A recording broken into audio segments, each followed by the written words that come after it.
Hello everyone, welcome to biology lecture. Myself Somnath Palicha from Saraswat International School, Vapi. Today we are going to start with our new chapter in case of the biology class 11, that is locomotion and movement. ये वाले chapter में हम लोग basically दो parts के बारे में discuss करेंगे. सबसे पहले बात चलेगी with respect to the muscles एंड फिर उसके बाद हम लोग बात करेंगे with respect to the bones. Okay, यानी स्केलेटल स्ट्रक्चर के बारे में कंप्लीटली बात होगी. ठीक है, तो ये दो एक ऐसे टॉपिक्स है जो आपके लिए बहुत इंपॉर्टेंट रहेंगे with respect to this chapter. तो चलो स्टार्ट करते हैं आज का lecture with respect to the locomotion and movement. Okay, तो जैसे कि आप लोग देख रहे हो स्क्रीन पे, लोकोमोशन एंड मूवमेंट के अंदर पहला टॉपिक जो है वो है definition with respect to the locomotion. आपको पता होगा कि लोकोमोशन क्या होता है, फिर भी एक बार देख लीजिए. It is a movement of an individual from one place to another. Okay, in fact, it is difficult to separate movement from locomotion because an animal cannot changes its place.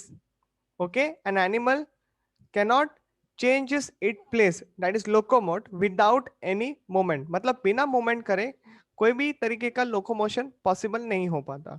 ठीक है, thus the movement are primarily connected with the locomotion. ये आपको ध्यान में रखना है. ठीक है, अभी मूवमेंट का मतलब क्या है ये भी आपको जानना बहुत ज्यादा जरूरी है. जैसे कि movement is the most basic characteristic feature of the living organism. Okay, non living object जो होते हैं ये मूव नहीं करते. अगर वो मूव कर भी जाते हैं तो वो उसके ऊपर किसी तरीके का फोर्स है, एक्सटर्नल फोर्स है जो कि उसको मूव करने के लिए मजबूर कर रहा है. ठीक है, ये तो बात आपको यहाँ से समझ में आ चुकी रहेगी. ठीक है, while the movement of the living thing are autonomic. Okay, that is the self sustained होते हैं. हमको करना होता है इसलिए हम करते हैं. Fine, next. अभी ये करने के लिए हमको कुछ चीजों के बारे में ज्यादा जानकारी होना जरूरी है. जैसे कि टाइप्स ऑफ मूवमेंट के बारे में पहले जान लेते हैं. थ्री बेसिक मूवमेंट क्या क्या होते हैं जो आप लोगों ने ऑलरेडी लाइक लोअर स्टैंडर्ड से पढ़ना चालू किया है. ओके, जैसे कि three main types of movements you can say shown by the cells of the human bodies, जैसे कि amoeboid, ciliary and muscular.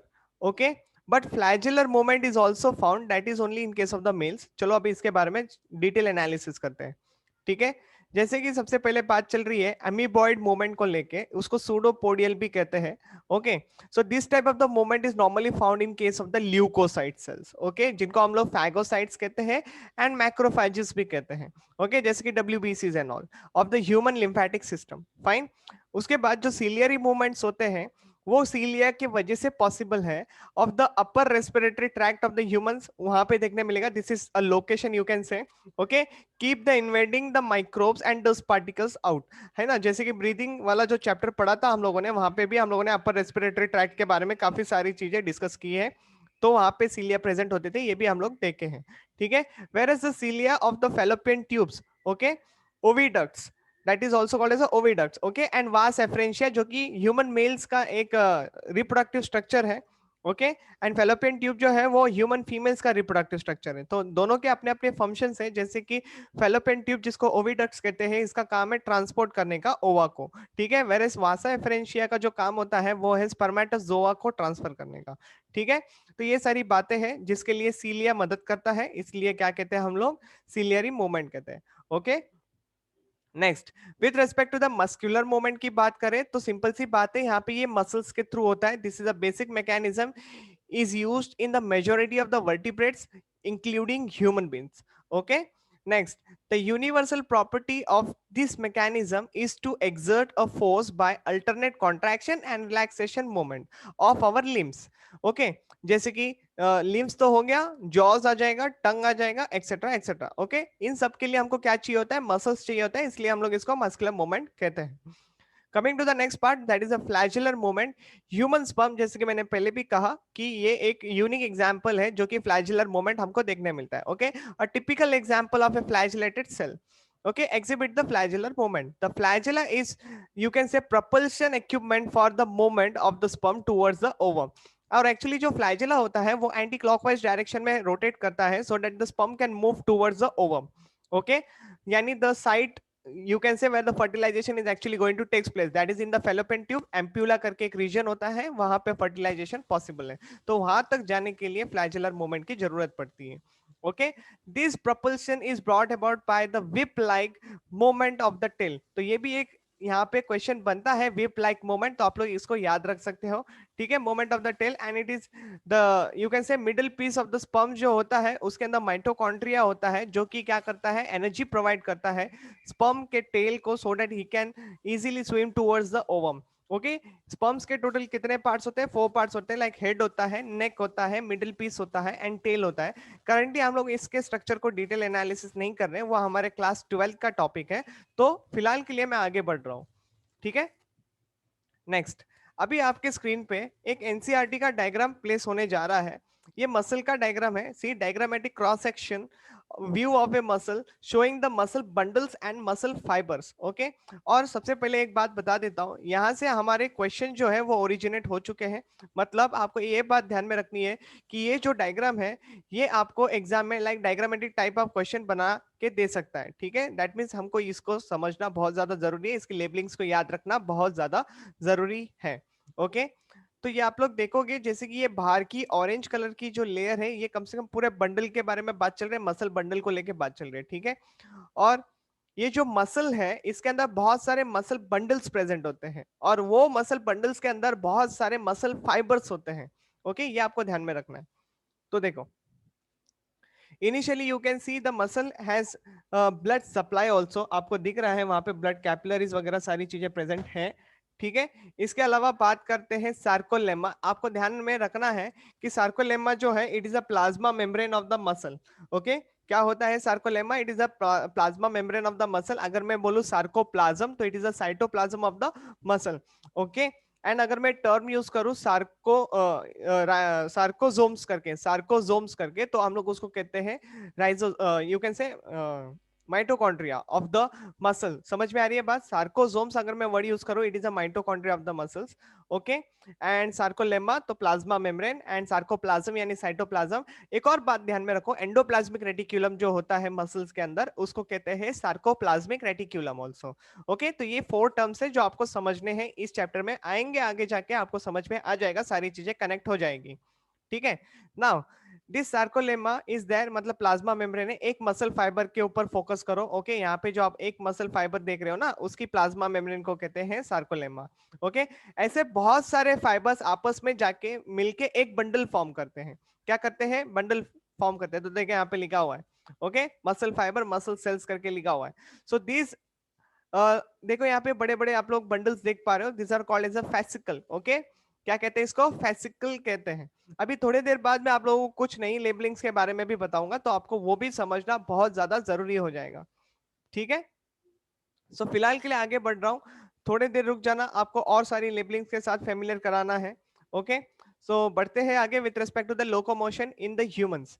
Okay, जैसे कि locomotion in humans is depends upon the movement of the muscle fibers, that is nothing but muscle cells. Okay, skeleton and joint, see, also help in locomotion, skeletal system as well as joint, this also helps in the locomotion। ये सारी बातें हमारा next part है, मतलब इस chapter का second part. Okay, जहाँ पे हम लोग बात करेंगे स्केलेटन के बारे में और डिफरेंट टाइप्स ऑफ जॉइंट्स के बारे में जो कि लोकोमोशन के लिए इंपॉर्टेंट है। अभी के लिए हम लोग मसल्स के बारे में बात कर रहे हैं, ठीक है। तो सबसे पहले मसल्स आपके स्क्रीन पे आ चुके हैं, टाइप्स ऑफ मसल्स को लेके बात कर रहे हैं। So see, in human muscles constitute about 40 to 50% of the total body weight। Muscles के वजह से ही ह्यूमन का जो बॉडी वेट है वो है 40 to 50%। Okay, whatever the weight अगर पर्सन का रहेगा तो उसका 40 से 50% उसके मसल्स के वजह से है। Okay, this muscles are broadly classified into 3 categories. कितने कैटेगरी है, 3 कैटेगरी है, आपके एनसीईआरटी में है। हम लोगों ने ये जो 7 चैप्टर है आपका क्लास का उसमें भी हम लोगों ने थोड़े बहुत इसके बारे में बात की थी। Okay, like smooth muscles, cardiac muscles, है ना, स्केलेटल मसल्स। तो ये सारी बातें, तो जैसे कि देखो यहाँ पे यही 3 कैटेगरी है स्केलेटल मसल्स। अभी इसके before I enter in the explanation of this part, आपको एक बात ध्यान में रखना है कि यहाँ से डेफिनेटली क्वेश्चंस बनेंगे। क्या समझ में आ रहा है, डेफिनेटली क्वेश्चंस बनेंगे, तो आपको ये बात सारी ध्यान में रखना जरूरी हो जाएगा। Okay, so it is very very important topic we had entered.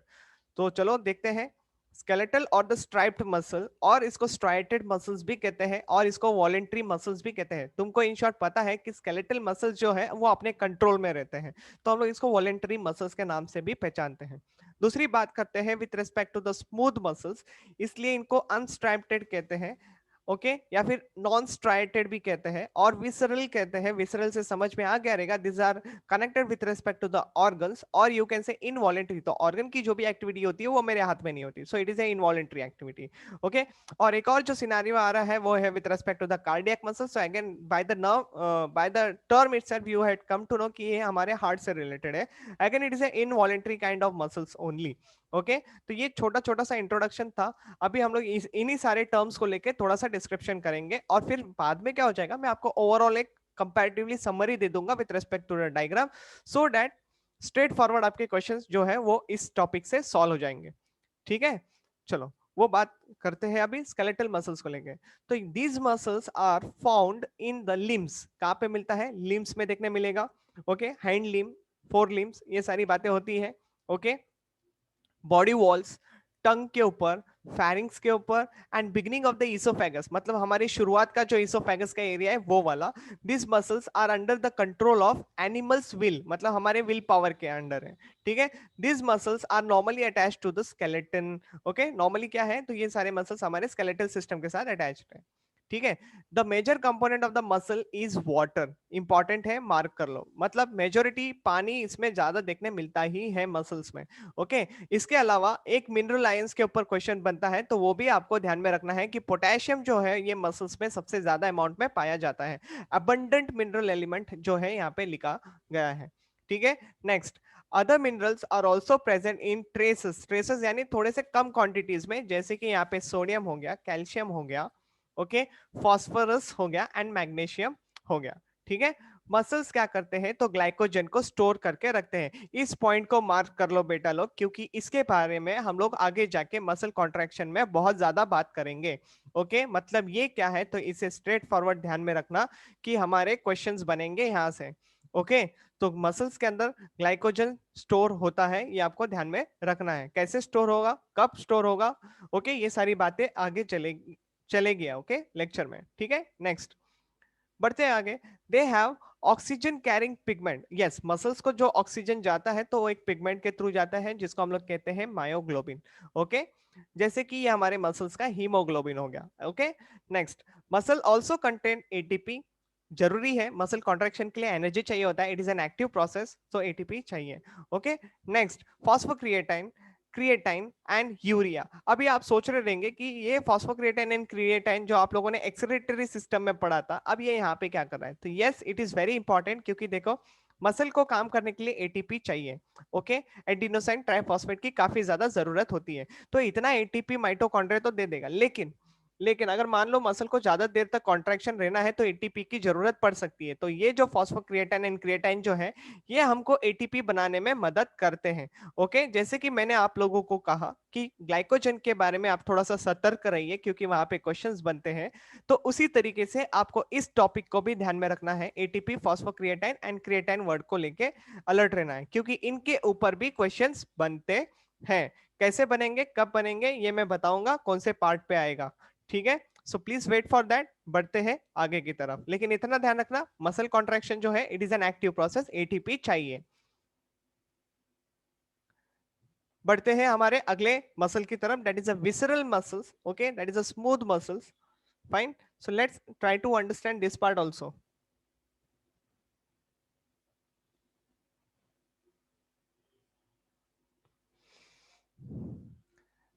C, these are found in posterior part of the oesophagus. जैसे कि हम लोगों ने एंटीरियर पार्ट में देखा था कि स्केलेटल मसल था, अब थोड़ा सा पार्ट जो इसोफेगस का है वहां पे विसरल मसल्स आ जाते हैं।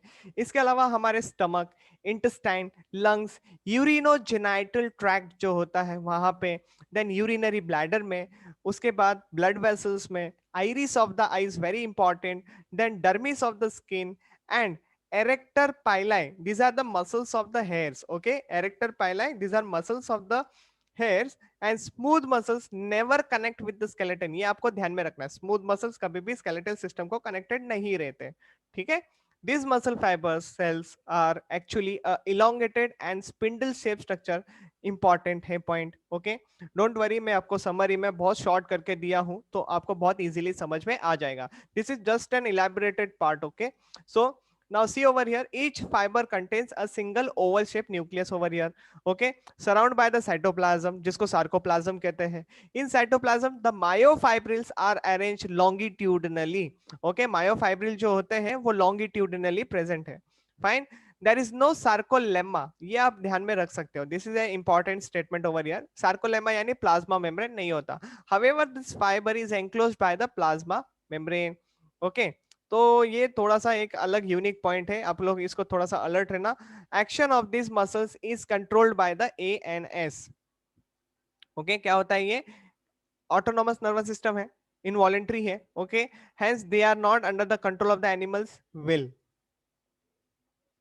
अभी बात करते हैं with respect to the cardiac muscle. देखो यहाँ पे the cardiac muscles are found in the walls of the heart, okay. कहाँ पे मिलता है? तो वॉल ऑफ द हार्ट में मिलता है, okay. And in the wall of the large veins, जिसको हम लोग कहते हैं pulmonary vein and the superior vena cava. Pulmonary when आपको पता होगा कि ये लंग से आती है और लेफ्ट ऑरिकल को कनेक्ट करती है, ओके. मतलब पल्मोनरी वेन जो है ये ऑक्सीजनेटेड ब्लड लेके आती है लंग से और लेफ्ट ऑरिकल में पोर कर देती है. एंड सुपीरियर वीना कावा जो है ये डीऑक्सीजनेटेड ब्लड राइट ऑरिकल में लेके आती है from the upper part of the body, okay. ये भी आपको ध्यान में रखना है. और इंफीरियर वीना कावा जो होता है वो lower part of the body से ब्लड लेके आता है and that blood is also deoxygenated.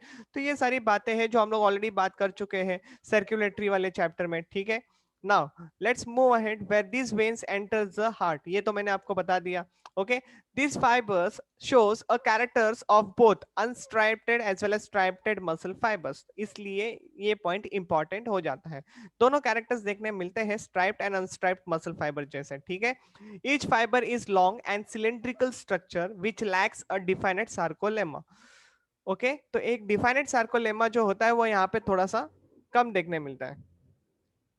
The fibres are uninucleated, okay. यहाँ पे ध्यान रखना है कि ये जो हमारा कार्डियक मसल है इसके अंदर एक सेल एक न्यूक्लियस ही होता है and nuclear lie near the center, okay.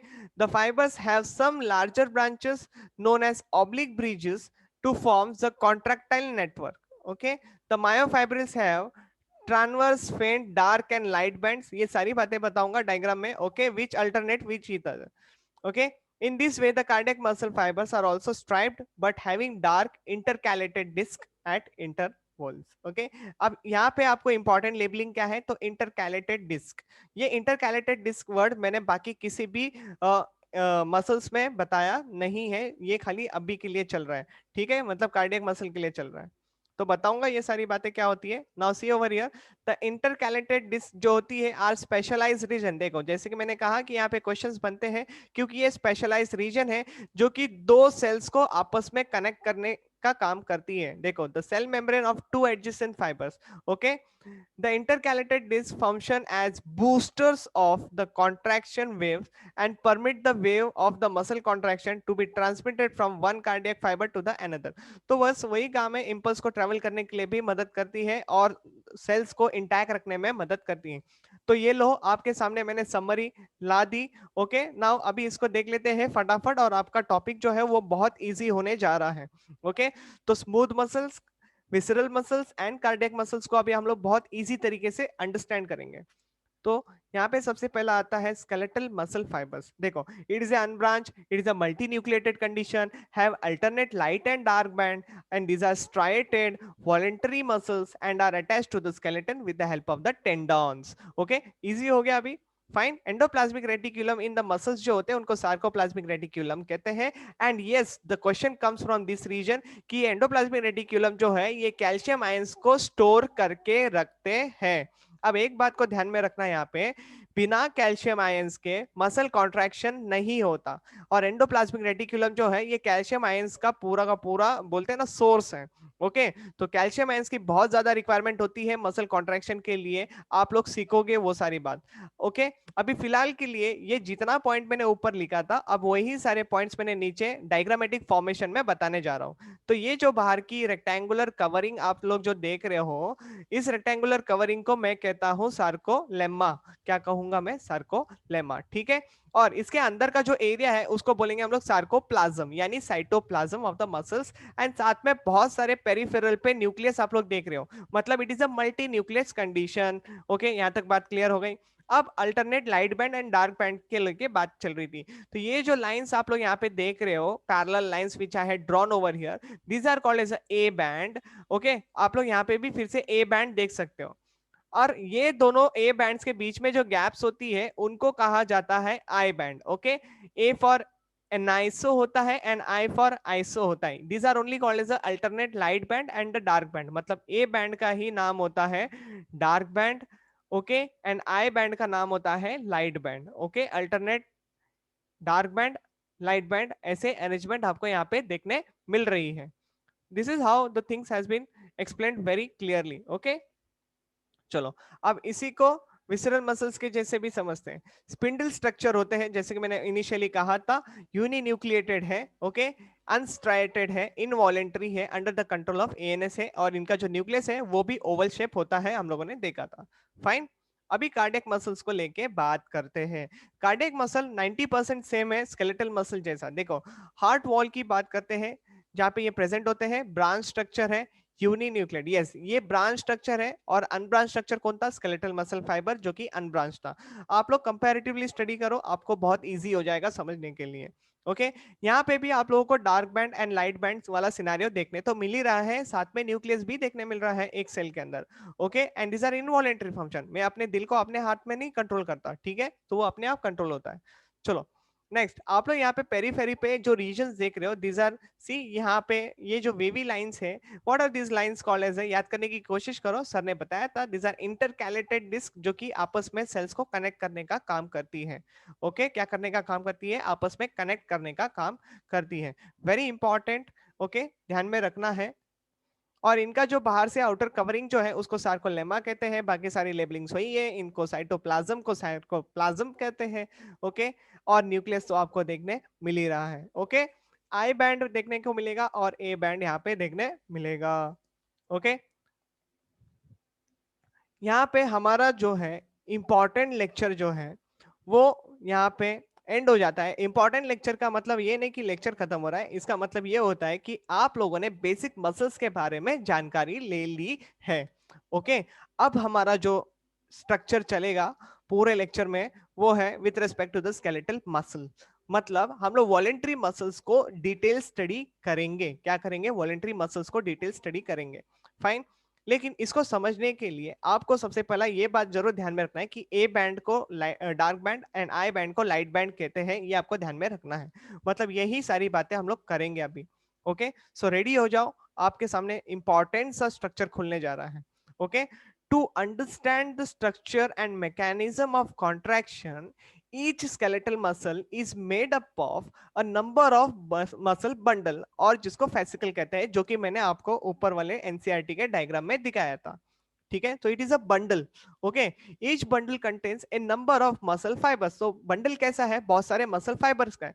आप लोग क्या करो, बहुत सारे मल्टीपल पेन एक साथ ले लो और उनको रैप अप कर लो। ठीक है, तो जो रैप करोगे वो एक बंडल हो गया ना, बात समझ में आ रही है? ऐसी बहुत सारी बंडल्स को एक साथ ले लो और उनको बाहर से कवरिंग लगा दो, so that is acting like a muscle. Okay, clear है? तो एक मसल को बनने के लिए बहुत सारे मसल फाइबर्स मदद करते हैं। ठीक है, तो हम लोग अभी वही यूनिट लेवल पे इसको अंडरस्टैंड करेंगे। ओके, तो ईच मसल फाइबर, देखो क्या बोला, यूनिट लेवल पे बात चल रही है। Each muscle fibres is surrounded by the plasma membrane, जिसको सार्कोलेमा कहते हैं, enclosing a sarcoplasm in it. Okay, that is a cytoplasm. अब muscle fibre is a syncytium condition. Syncytium मतलब क्या? डर गए तुम लोग सोच के कि ये नया वर्ड क्या है? नहीं डरने का, क्योंकि ऑलरेडी आपको पता है मल्टी न्यूक्लियर कंडीशन। मैंने आप लोगों को अभी थोड़ी देर पहले स्केलेटल डायग्राम दिखाया है स्केलेटल मसल का, आप चाहिए तो एक बार वीडियो को पीछे लेके देख सकते हो। ओके, पेरीफेरी पे हम लोगों ने बहुत सारे न्यूक्लियस बनाए थे। ओके, तो मल्टी न्यूक्लियर कंडीशन को सिनकाइटम वर्ड भी दिया हुआ है, तो ये वर्ड भी इंपॉर्टेंट है। आप लोगों ने ये वर्ड मैं बता दूं तो बायोलॉजिकल क्लासिफिकेशन में भी पढ़ा है, जहां पे हम लोग बात करते हैं फंजाई को लेके, हाइफे को लेके बात करते हैं, multi nuclear hyphae, okay, uninucleate hyphae को लेके हम लोग बात करते हैं। तो आप लोग जरा एक बार गो थ्रू कर लेना, सारी चीजें आपको समझ में आ जाएगी। ठीक है, now let's move ahead with respect to the next point. The endoplasmic reticulum of the muscles fiber is called as a sarcoplasmic reticulum, okay, which is a storehouse of the calcium ions. बात समझ में already आ चुकी है sir, आगे बढ़ो। ठीक है, next, यहां से खुल गया आपका इंपॉर्टेंट लेक्चर। देखो, there are present a large number of parallelly arranged filaments called as a myofilaments, या फिर इनको myofibrils कहते हैं। ओके, मायोफाइब्रिल्स या फिर मायोफिलामेंट के पास क्या होता है, तो डार्क बैंड होता है, जिसको क्या कहते हैं, ए बैंड कहते हैं। इसको क्या कहते हैं, एनाइसोट्रॉपिक बैंड्स भी कहते हैं। ये सारे नाम्स आपको फेमिलियर हैं, ओके, जो आपने रफ फिगर में देखा है। Okay, next, a myofibril has the light band. Okay, myofibril के पास लाइट बैंड भी होते हैं, जिसको आई बैंड भी कहते हैं। आई बैंड का दूसरा नाम क्या है, आइसोट्रॉपिक बैंड है। ठीक है, ये भी आपको पता है। ओके, अब ये आपको समझना है, at the centre A band a comparatively less dark zone is present, जिसको हम लोग कहते हैं एच जोन, जिसका नाम है हेंसन जोन। ये साइंटिस्ट के नाम पे ये वर्ड मिला है। अभी sir what is this H zone, इसके लिए बेटा आपको 1 मिनट का वेट करना है, क्योंकि डायग्राम आने वाला है। ठीक है, so I will be explaining this with respect to the diagram कि एच जोन क्या होता है। इसके बाद there is a presence of M line is also there. Okay, and see each I band has its center a dark band, okay, called as a z line। अब ये z line क्या है, तो इसके बारे में भी बात करेंगे। इसको कहते हैं Swiss चैनसिबे। आपको ये सारे टर्म्स याद नहीं रखने हैं, मैं बता दूं आप लोगों को, खाली ये z डिस्क नाम याद रखना है। ओके, यानी z लाइंस को z डिस्क कहते हैं, आपको ये नाम याद रखना है। और भी नाम से, जैसे कि क्राउज मेम्ब्रेन है, डॉबिस लाइन है, लेकिन फिलहाल के लिए best word is that which is asked in the examination, that is a z disc करके इसको कहते हैं। ओके, चलो बढ़ रहा हूं आगे with respect to the diagram. फिलहाल आप डायग्राम समझ लो, क्योंकि बाकी का इजी है समझना। अगर डायग्राम समझ में आ गया तो आपका काम तो 90% यहाँ पे हो गया, समझ लो। ठीक है,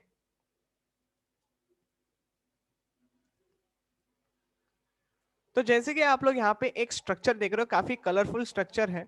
ओके, ये हमारा पूरा मसल है। Okay, this is a muscle fibre. ऐसे मान लो कि ये पूरा का पूरा मसल फाइबर है। अभी मैं यहाँ पे हाईलाइट करके देता हूँ, रुको। ये जो रेक्टेंगुलर है, याद करने की कोशिश करो, ऐसा ही हम लोगों ने मसल फाइबर बनाया था। फर्क ये है कि अंदर मैंने बहुत सारे न्यूक्लियस बनाए थे, साइटोप्लाज्म वगैरह बनाया था। अभी के लिए मैं वो सारी बातें यहाँ पे हाईलाइट नहीं कर रहा हूँ, मैं मसल फाइबर्स को लेके बात कर रहा हूँ, तो उसी को लेके बात करते हैं। ठीक है, तो मसल फाइबर के यूनिट को लेके बात चल रही है। किसको लेके बात चल रही है, एक यूनिट, एक कॉन्ट्रैक्टाइल यूनिट को लेके बात चल रही है। ओके, जैसे कि इसको समझना बहुत आसान है। मान लो कि अगर मुझे प्रोटीन्स के बारे में अंडरस्टैंडिंग करनी है, तो सबसे पहला मुझे एमिनो एसिड्स होते क्या है, इसको समझना बहुत ज्यादा जरूरी है। सही बात है, अगर मुझे प्रोटीन्स को समझना है तो मुझे एमिनो एसिड्स को समझना है, क्योंकि वो यूनिट है प्रोटीन्स के। अगर मुझे कार्बोहाइड्रेट को समझना है तो मुझे ग्लूकोज को समझना बहुत जरूरी है, या फिर मुझे फ्रक्टोज को समझना बहुत जरूरी है। समझ में आ रही है बातें, क्यों, क्योंकि ग्लूकोज या फिर मैं फ्रक्टोज को बोल रहा हूँ, that means these are units of carbohydrates, है ना। बायोमोलिक्यूल्स आपने सीखा है कि नहीं सीखा है। अगर कोई बड़ी चीज सीखना चाहते हो तो आपको पहला उसके यूनिट के बारे में समझना जरूरी है। अगर मैं बायोलॉजी सीखना चाहता हूँ तो मुझे सेल्स के बारे में अंडरस्टैंडिंग होना काफी जरूरी है, तो सबसे पहले मुझे सेल को पढ़ना पड़ेगा। ठीक है, तो उसी तरीके से अगर आप मसल कॉन्ट्रैक्शन के बारे में जानना चाहते हो, तो सबसे पहला आपको उसके यूनिट को लेके बात करना पड़ेगा। जैसे किडनी को समझने के लिए हम लोगों ने नेफ्रॉन्स को पढ़ा था, nephrons is a structural and functional unit of the kidney, right. वैसे neurons are the structural and functional unit of the neuro system, okay, neural system. तो ये सारी बातें आपको पता है, तो उसी को यहाँ पे कनेक्ट करने की कोशिश कर लो ना यार, आपका काम इजी हो जाएगा। तो मैं क्या बोल रहा था कि मसल कॉन्ट्रैक्शन का जो यूनिट होता है वो होता है सार्कोमियर। क्या होता है, सार्कोमियर। और सार्कोमियर को क्या कहते हैं, it is a structural and functional unit of the muscle, okay, या फिर contractile unit of the muscle, ऐसे कहते हैं। अब ये दो रहे जेड लाइन हमारे, कितने जेड लाइन है, दो जेड लाइन से हमारे, ठीक है। ये 2 जेड लाइंस यहाँ पे बना दिए मैंने।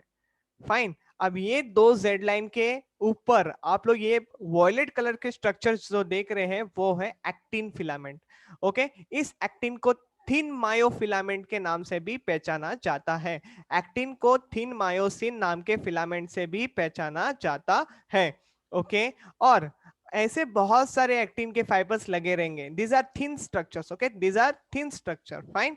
अभी क्या करेंगे, मायोसिन को समझेंगे। देखो यहाँ पे मायोसिन है। मायोसिन कैसा फिलामेंट होता है? मायोसिन थिक फिलामेंट होता है। ओके, थिक मायोफिलामेंट इसको कहते हैं। तो आप लोग देखो थोड़ा सा एक्टिन, देखो यहाँ पे एक्टिन से होते हुए ये यहाँ पे एक्टिन से होते हुए, मतलब ये बीच में तुम्हारा हो गया स्ट्रक्चर रेडी। ब्लू कलर के स्ट्रक्चर को देखो।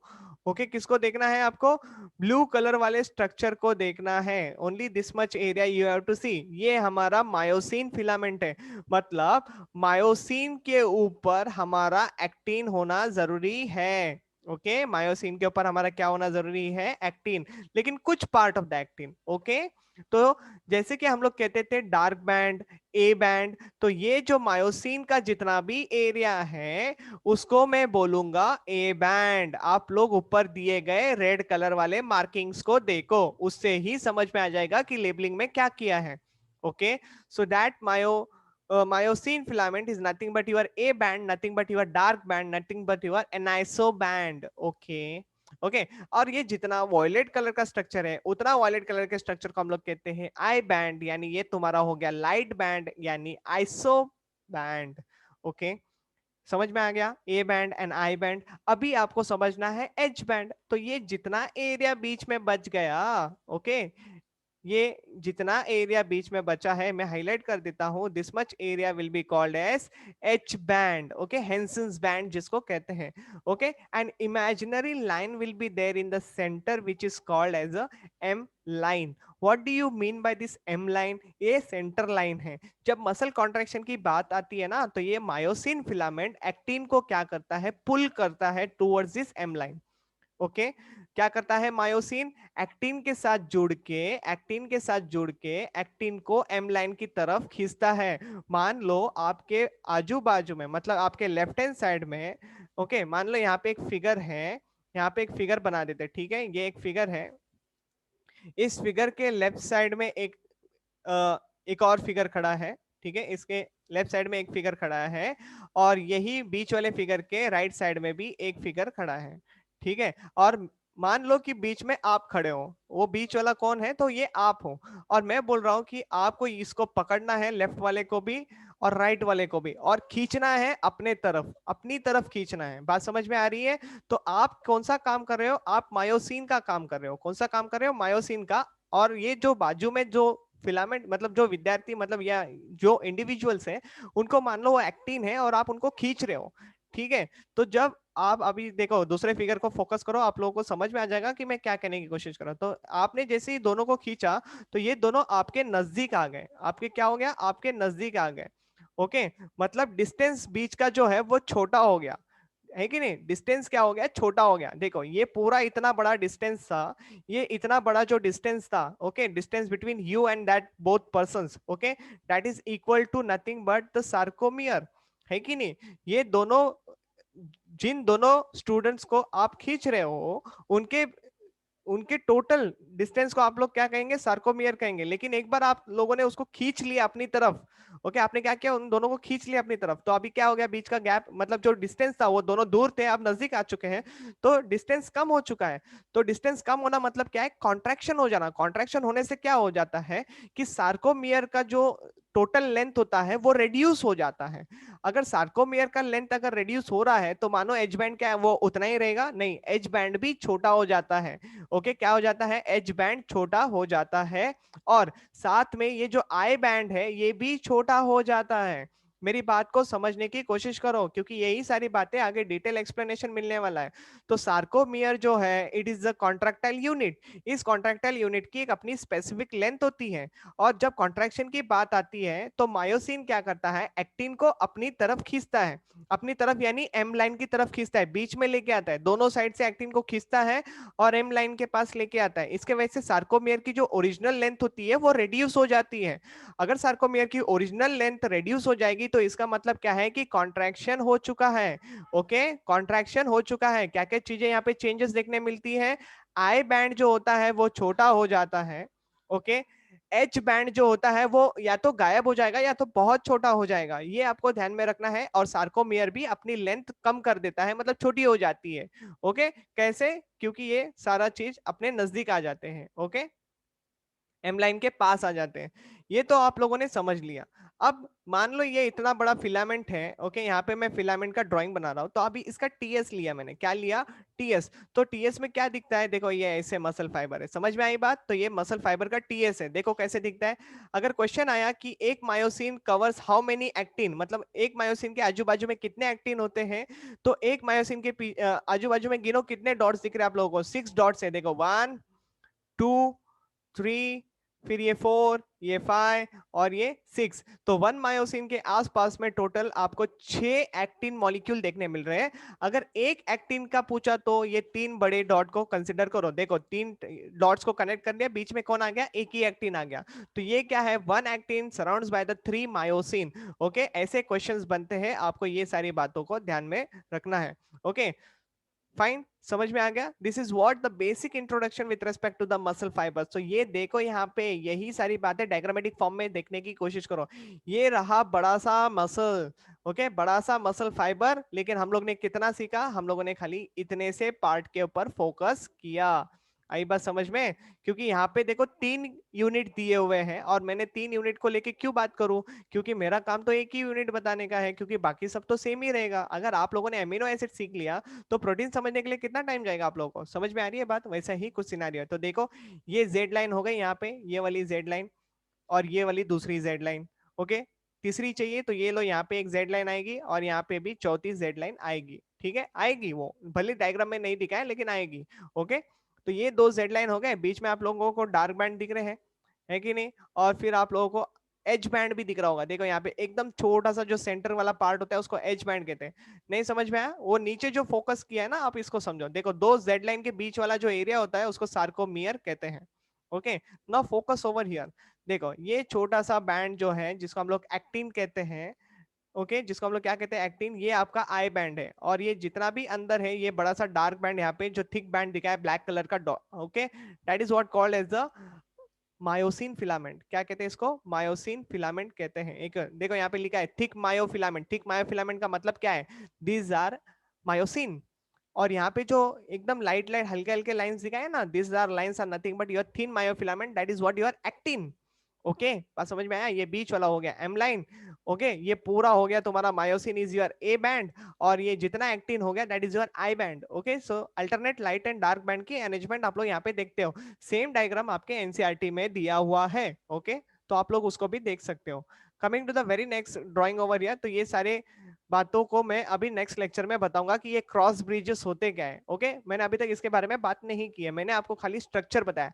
किसका स्ट्रक्चर बताया? अगर किसी ने पूछा तो स्ट्रक्चर ऑफ स्केलेटल मसल्स के बारे में बात की है हम लोगों ने। ठीक है, ओके, ठीक है। I hope you understood this much very much clearly. अब यही डायग्राम एक ब्यूटीफुल से कलर वाले स्ट्रक्चर में देखो यार, आप लोगों को और मजा आ जाएगा। ठीक है, सारी बातें यहाँ पे इस डायग्राम में भी दी गई है। अगर आप लोग थोड़ा सा ध्यान दो तो यहाँ पे मैं बता देता हूँ। देखो ये यहाँ पे ब्लू कलर की आप लोगों को एम लाइन दिख रही है। ओके, ये जो आप लोग ऑरेंज रेडिश कलर में देख रहे हो दिस इज योर मायोसिन। देखो यहाँ पे लिखा है thin myofilament. Okay, myosin. Actually ये रॉन्ग लेबलिंग है, it is not a thin, it is a thick myofilament. Okay, sorry for this. यहाँ पे this is a thick myofilament आता है, आप लोगों ने अभी देखा पढ़ा उसको लेके। ठीक है, और यहाँ पे आई थिंक लेबलिंग्स पे स्पेलिंग मिस्टेक है, इग्नोर दैट। आप लोग बड़े एक्सपर्ट हो, आप लोगों को पता है क्या राइट है। Okay, next. और ये जो बरोबर लिखा हुआ है थिन मायोफिलामेंट जिसको कहते हैं उसको एक्टिन कहते हैं। ओके, तो देखो myosin is your dark band, तो ये यहाँ से लेके यहाँ तक तुम्हारा डार्क बैंड है। और ये जो एक्टिन है ना वो यहाँ से लेके यहाँ तक पूरा एक्टिन है, this is your I band. Okay, A band. And this is sorry, ये तो तुम्हारा आई बैंड हो गया यार।